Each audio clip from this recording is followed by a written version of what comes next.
Il-proġett Malti li għandu lan li jtejjeb l-immaniġjar tal-ilma fil-gżejjer u f'żoni kostali għadu kif ġie rikonoxxut mill-Unjin għall-Meditteran, għaqda influwenti li taqqat lill-pajjiżi kollha tal-Unjoni Ewropea u dawk tal-Meditteran.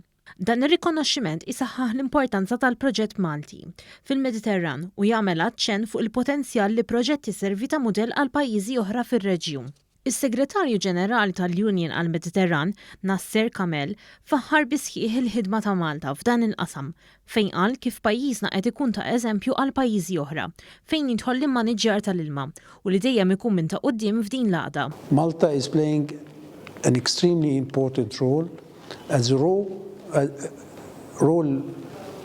example of how to manage water resource, and actually the Life Integrated Project is a very good example of a country implementing a program in managing its river basin in a way that could be used by all the Union for the Mediterranean member states. Preżenti għall-logħta ta' dan ir-rikonoxximent f'Barċellona, il-Ministru għall-Enerġija u l-Ilma, Joe Mizzi, flimkien mas-Segretarju Ġenerali, iddiskutew l-importanza tal-proġett Malti li mhux biss ser iservi għal Malta iżda wkoll għar-reġjun kollu kemmu. Qed jingħata rikonoxximent bħala mudell effettiv li jwassal għal titjib fil-kwalità tal-ilma waqt li jnaqqas ukoll il-konsum.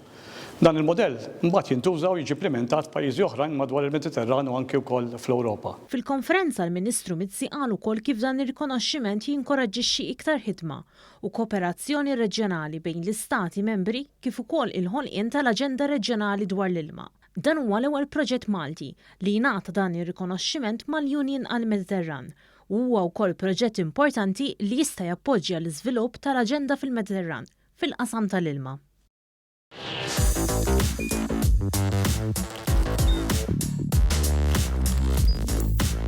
Idħol fuq one.com.mt u hemmhekk tista' tara l-programmi kollha li jxandru fuq One permezz ta' One Play.